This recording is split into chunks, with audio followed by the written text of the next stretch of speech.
intéressant pour les agriculteurs et c'est intéressant aussi pour la faune parce que ici vous vous retrouvez un peu dans les mêmes conditions que ce que vous pouvez rencontrer au Grand Castelou quand vous allez intervenir sur les chantiers.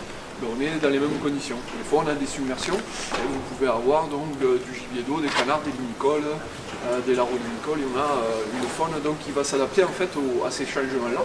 Et quand ils sont en déplacement, ils ont vite fait de repérer ces coins-là. Et donc on peut arriver à des périodes de l'année à avoir une population aussi riche et diversifiée que ce qu'on a sur le littoral et au Grand Castelou par exemple. Voilà. Rapidement pour les temps, ils vont vous expliquer donc, le pourquoi de ce chantier, quelle était la première motivation.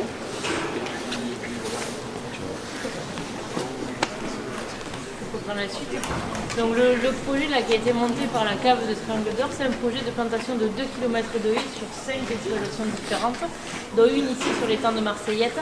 Donc l'intérêt de l'étang de Marseillette, c'est que comme il y a pas mal de canaux d'irrigation et donc il y a de l'eau, c'est que les haies en fait c'est un filtre naturel pour protéger l'eau. Donc ça va limiter le transfert des polluants dans les eaux, parce que c'est un filtre, donc ça va être à la fois un filtre biologique. Donc l'eau, quand elle va arriver au niveau de la haie, elle va s'infiltrer dans le sol et il va y avoir des dégradations biologiques qui vont piéger les polluants.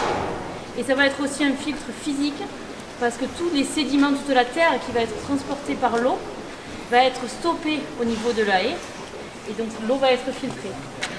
Donc c'est l'intérêt de planter des haies sur cette zone-là. C'est des projets, je crois, qui sont... C'est un projet qui est financé par l'Agence de l'eau en grande partie. Stéphane nous en a parlé. Aussi, elle a une vocation quand même pour la nidification des oiseaux, la biodiversité, ce qui n'est pas négligeable. Et aussi quand même un esthétique, parce que le problème des haies que vous avez vu tout le tour, ce sont des haies qui sont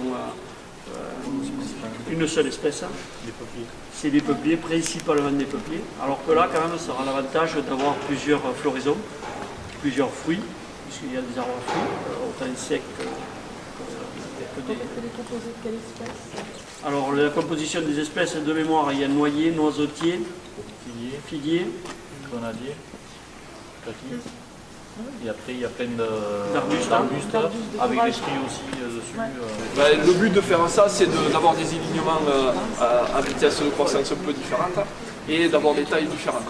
C'est en tout cas pour la biodiversité, c'est l'idéal, parce que les monospécifiques, on a le même arbre pendant une séquence de 20, 30, 50 ou 60 mètres et il n'y a pas de choses différentes. Donc il va convenir forcément à certaines espèces, mais limité sur son attrait à un groupe d'espèces. Tandis que là, on va avoir des arbres donc, principalement à fruits, donc qui vont pouvoir intéresser principalement les oiseaux qui vont pouvoir consommer ces baies, tous les micro-mammifères ou mammifères qui vont aussi en profiter, les pollinisateurs qui vont profiter des fleurs pour s'alimenter et polliniser. Et donc je pense que pour les pommiers c'est aussi intéressant d'avoir ce transfert et ça va aussi permettre, vous verrez là où on va, quand on va aller, ça va refaire une connexion qui aujourd'hui n'est pas là.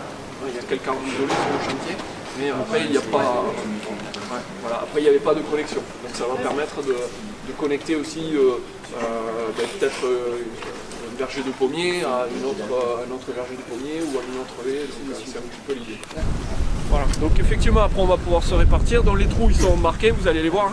Donc n'hésitez pas avec les bêches où j'ai vu qu'il y avait des pioches de plantation, à enlever suffisamment de terre, on remet dessus et après vous talez aussi, donc avec le talon, une fois que c'est mis dans le sol, on tient le plan pour ne pas y marcher dessus et puis on fait le tour en appuyant bien avec les pieds pour bien taler la terre autour et pour bien colmater.